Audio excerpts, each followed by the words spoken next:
success is subjective. The perception of about success is different from people to people. What, sir, according to you, is the meaning of success? So success means different things to different people. For me, it's about setting a goal, working hard towards it, and ensuring that there are enough metrics to be able to measure what success is, and really on achieving it with the satisfaction that you've given your best. I think to me that's what success really means. So many successful men says they had a guide or a kind of a mentor during their lifetime. So did you ever had such a person as a mentor or a guide? No, I've been very fortunate to have started my career under the shadows of my father, who's really been a role model or a mentor to me. He's been a pioneer in this industry, been in the field for over 45-50 years now. So I've learned a lot from him. Besides my uncle who works with him, I mean, again, he's somebody that I really look up to. On the business side, I'm a fairly avid reader, so I read a lot of biographies, autobiographies. So several mentors, not really mentors I would say, but role models in that sense, people who I look up to and things that I've learned from them. Sir, what is your observation about demonetization? So real estate has been one of the sectors that has been most affected by demonetization. I would say that in the short run, it has been not necessarily that good. Sentiments have been a little suppressed. People have been rethinking their decision to buy. But I feel that in the long run, this is something that will really add to the transparency of the sector. It will help the sector to really sort of drive up volumes.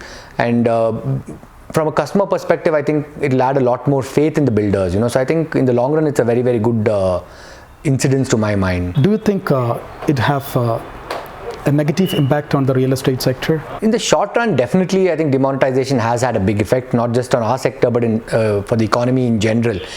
This is also reflected by way of lower GDP numbers in the quarters soon after the demonetization happened.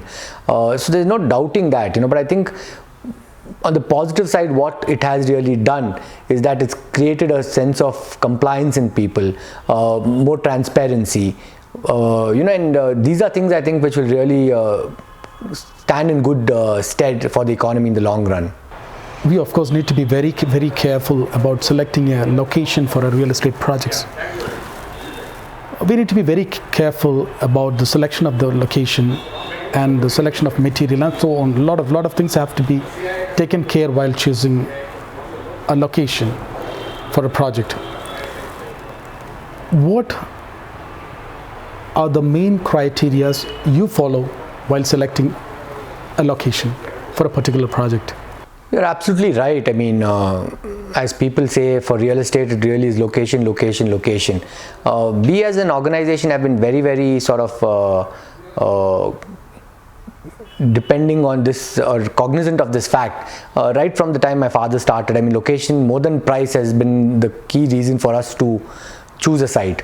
Things that we really look for is one, the approach road, distance from the city, the development around the site in terms of one in terms of is there good social infrastructure, be it schools, hospitals, department stores, as also in terms of general residential developments. Are there other developments, houses that have come up in that vicinity?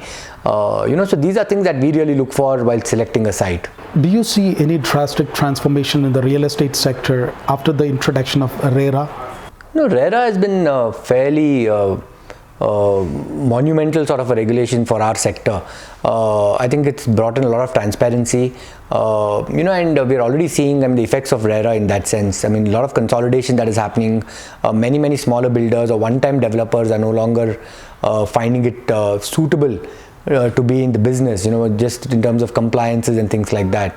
So consolidation is one thing that we're definitely seeing.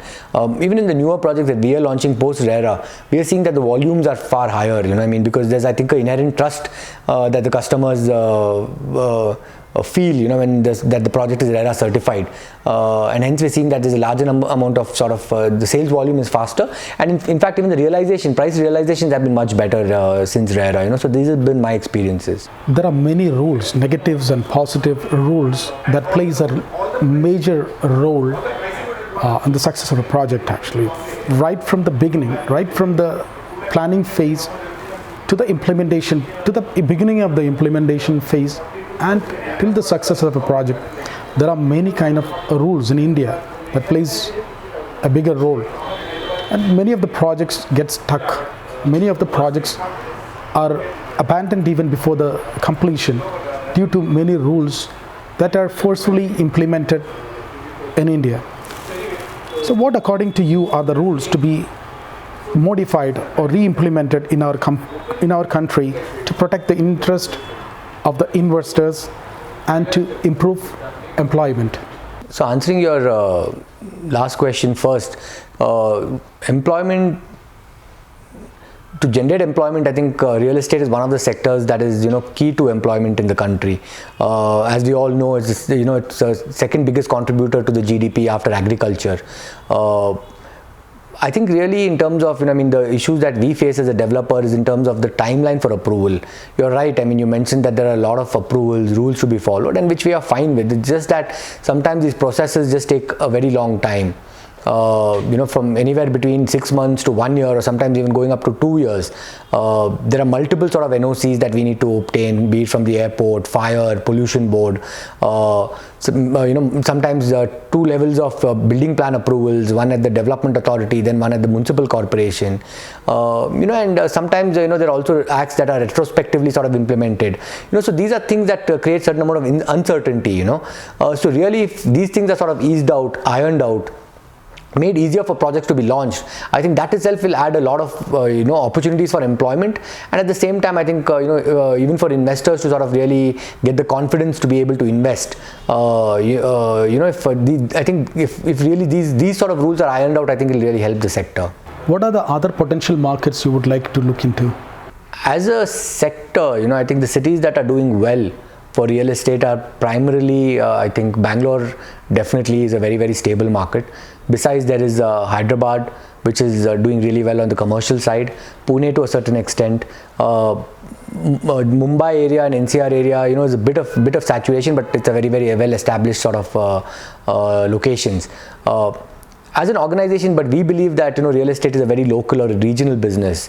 It's very important to understand the local laws, the local environment, approvals, and things like that, because all this is the sector is very, very dependent on these aspects, which is why we have no real plans of venturing outside the state of Karnataka. We are a largely Bangalore focused company. We intend to be so. We have certain amount of land holdings in Mysore and Mangalore, where we may see ourselves entering to do a couple of projects in the coming years. Can you give us a brief of the CSR activities that you are involved in? So as an organization, we do multiple things. One is that we tend to adopt villages that are around the vicinity of our projects. Maybe many of them are owners of land who have sold the land to us. Here we do various activities like maybe skill development, be it teaching driving, sewing. We do even in terms of waste management, in terms of backyard garden maintenance, adoption of schools, where we provide English as well as computer skills to the students. Maybe even additional sort of resources to the schools in addition to what the government sort of provides. These are one aspect of things that we do. On the sustainability and nature front is something else we do. We encourage, we have events where we invite our customers to come to our sites, plant a tree, adoption of lakes around our projects. So these are multiple things that we tend to do. On the education side, we also have adopted 21 government schools in and around the vicinity, where we're providing a lot of academic sort of assistance to these schools. So how do you view the policy environment in the country, both for the economy in general and the real estate sector? I would think that over the last 4 to 5 years, or from the first term of the NDA government, policies have been fairly stable. A lot of rules have been streamlined. But having said that, I think there's a certain amount of encouragement or stimulus or ease of doing business that we would still expect, in order for investments to be, sort of increased, animal spirits to come back into the economy. As we see, many of the sectors are depressed as it stands today. So really, our hope is that somewhere, some amount of stimulus that sort of kickstarts the economy, and after that, I'm sure that there are good amount of entrepreneurs, good companies in the country, and these will really take the economy forward. How much do you think can the real estate sector add to the country's GDP with a favorable policy environment? No, as I mentioned to you, real estate as it is the second biggest contributor to the economy. And if you add the allied industries, be it steel, cement, just labor, multiple other, maybe even construction equipments and things like that, it's a huge driver for the economy. The shortage for homes is very well documented. I think they're close to about 2.2 million 2.2 million homes that are, the requirement in the country. So if really, I think the approval process is eased out, some reforms in the land, if it's brought in addition to what the steps that have already been taken, be it RERA or GST. One of the demands that we as a sector also have is that to bring in the stamp duty as well as registration fee under the gambit of GST. Some of these things are implemented. We really expect that real estate can be a big contributor to the economy. Do you think the current policy changes would add to it? Like I mentioned, not necessarily policy changes, some amount of stimulus, as well as at the same time, some easing out of some of the policies or streamlining some of the policies. These would definitely be helpful. Infrastructure is the key to growth. What kind of partnership is possible between the government and the private sector in building the future infrastructure? The private sector has a huge role to play in terms of infrastructure. Of course, when you say infrastructure, is very different from real estate. We as a real estate developer are more constrained, to providing infrastructure within our projects or within the campuses. But outside that is really, very little that we can do. Maybe from a CSR perspective and things like that, like I mentioned, there are certain adoption of lakes, maybe some uplifting of roads, very minor things that we can really contribute, But I think the larger role is of the government to make sure that the infrastructure to our projects or to to the various lands in the vicinity of the city, or in terms of connectivity, be it roads, be it metro, providing this is really outside the gambit of what we do, and it's really the government's role. There are private players who will play a part in executing or implementing these things, and as long as the government is fairly transparent in terms of how it sort of awards these contracts, I'm sure the private people will play a good role. So what, according to you, defines the quality of what you want to do? So quality is a very subjective matter. It's very difficult to really say. While you can possibly see and notice quality, I think a large part of quality is felt. Many a times, even a layman can, when you enters a project, can tell whether the quality is good or bad. You need not be an engineer to actually decipher whether the quality is good or bad. As a company, we are very conscious in terms of ensuring that the material that we use, or the item that goes into the construction are all high quality. Be it, there are various tests that are sort of applicable, which we conduct. And at the same time, we don't compromise in terms of the sort of quality, the quality of the items that go into our construction projects. So what, according to you, a young engineer should have? A young engineer starting to make out a career, I think, 2-3 things are very important. One is an eagerness to learn, really noticing what's happening on site, questioning as to why something is done the particular way, not just accepting that is the way it is done, and really trying to see if there are innovative or better ways to do the same thing. The second real quality that would, I would be looking into an engineer is, whether he has an eye for detail. It's not about just getting something done, but doing it right. So these are some of the things that I would, other than, of course, I would say integrity, hard work. These things are given, but really these two aspects are very key for a new engineer to make a mark in the industry. Many completed projects and many down the line. What is the philosophy that drives you? So for us, we've been really a customer-centric sort of a company. The philosophy, that drives us most is that we need to really provide value to our customers. When I say value, it need not necessarily be cheap. It would really mean that providing the best quality at a most reasonable rate. And given that, we have a large land bank, what are historical costs, we are in a position to really transfer some of the benefits to the customers in terms of providing a very competitive product. What I mean is that we could provide an apartment, let's say, at a lower cost, for the same quality, or even if maybe even a better quality from what our competitors are providing, but at a lower or same cost, like I mentioned. So really, value is something that really drives all of us. Can you give us a brief about your future plans? So as a company, we are involved in basically two verticals as we speak. One is the mid-income housing, and the other is a plotted development. Both of this roughly constitute 50% of our portfolio today. What we are looking to get into is into the commercial sector, where we are trying to build an annuity stream for the company. Not something that we're looking to sell, but to lease to A-grade clients. This is something. This vertical currently we have about 2 million square feet under development. We're looking to scale this up to about 7 million square feet in the next maybe 3 to 4 years. So, as a group, of course, primarily being a real estate group, we have these three verticals. The other large footprint that we have is in the education, where we run a very, very successful school. We're looking to set up 2 new campuses this coming year. We have roughly about 3,500 students, which we are looking to take it up to about 10,000 students. So that's the broad plan for the group. So can you give us a brief about your quality policy and your implementation plan? No, we have a very well documented sort of a quality manual. There's a very sort of a strict induction process for all the new engineers. There's a training period of about a month for all engineers who join our company, to understand what is the Century way of constructing. Like I mentioned, it's not just about getting things done, but doing it right, which are all well documented in the quality manual. And we are we have systems and processes whereby, or checks and balances, to ensure that these things are getting implemented at our site. So this is how we ensure that a certain level of quality is achieved in all our projects. So what, according to you, is the main attraction of working with Century Group? I would like to believe that as a company, we provide great opportunities for somebody who wants to work here. When I say opportunities, it's not really defined by somebody's job description or job role. We encourage people to be pretty much have an entrepreneurial spirit.